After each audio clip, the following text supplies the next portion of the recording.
अंधेर नगरी के अंदर रोज की तरह कौवों का झुंड इंसानों को मारने के लिए आता है। इनकी काम काम की आवाज सुनकर लोग तेजी से अपने अपने घर भाग रहे थे। कुछ के पैर थर थर कांप रहे थे तो कुछ को पूरे बदन में पसीना छूट रहा था। पर एक इंसान अभी भी कौवों को देखते हुए बाहर रुका था। तभी उसके पास एक कौवा उड़ते हुए आता है और सीधा उसके मुंह में घुस जाता है। उसके मुंह से हजारों की तादाद में कौवे निकलते हैं। उसका पूरा जिस्म खून में बदल जाता है। पर दिक्कत की बात यह थी कि रायमैन अंधेर नगरी के अंदर घूमने के लिए आ रहा था और उसको कौवों के बारे में पता नहीं था।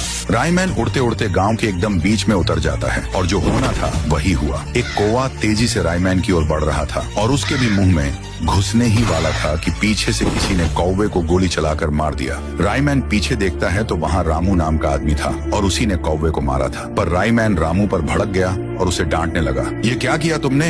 एक बेजुबान की जान ले ली। तुम्हारे अंदर दिल नहीं है क्या? सिर्फ अपने मजे के लिए कौवे को मार डाला। फिर रामू बोल पड़ा, अबे रायमैन, अगर उस कौवे को नहीं मारता ना तो तू खुद कुत्ते की मौत मारा जाता। दरअसल इस गांव में रोज इंसानों को मारने के लिए कौवे आते हैं। लोगों को उसी वक्त अपने घर जाना पड़ता है। जो भी इंसान बाहर रह जाता है वो कौवे उसके मुंह में घुसकर उसके चीथड़े उड़ा देते हैं।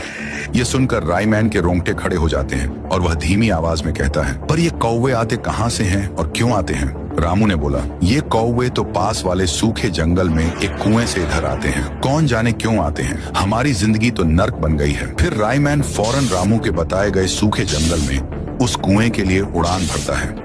रायमैन कुछ घंटों बाद आखिरकार कुएं पर पहुंचता है। जैसे ही रायमैन कुएं के अंदर झांकता है तो बहुत सारे कौवे बाहर उड़कर निकलते हैं। इसका राज पता करने के लिए रायमैन सीधा उस कुएं में कूद जाता है। रायमैन बहुत तेजी से गिरते हुए कुएं के अंत में पहुंच जाता है। वहाँ ठून ठून गुस्से में बैठा हुआ था। रायमैन ने ठून ठून से पूछा, ऐ लकड़ी जैसे इंसान, मुझे अब पता चल गया है कि तू ही कौवे भेजकर इंसानों को मौत के घाट उतार रहा है। चल बता, ऐसा क्यों कर रहा है? क्या चाहिए तुझे? पर ठून ठून माना नहीं और रायमैन को धमकी दे देता है, तू कौन होता है? मैं तुझे क्यों बताऊं? चला जा यहाँ से, वरना तेरे लिए अच्छा नहीं होगा। रायमैन कहता है, अगर तू अपनी समस्या बताएगा तो शायद मैं तेरी कुछ मदद कर सकूंगा। और हाँ, तुझे मालूम रहे कि मेरे पास तुझसे ज्यादा शक्ति है। इतना कहते ही ठून ठून रो पड़ा और बोला, मेरा नाम ठून ठून है। मैं पुराने जमाने में उस अंधेर नगरी का राजा हुआ करता था। उस वक्त मेरे पास इतनी धन दौलत थी कि अंधेर नगरी के लोग 100 साल तक बैठकर खा सकते थे। पर अपने ही धोखेबाज निकले। व्हाइट 444, जो कि मेरा भरोसेमंद मंत्री था, वह एक दिन आकर मुझको बोला,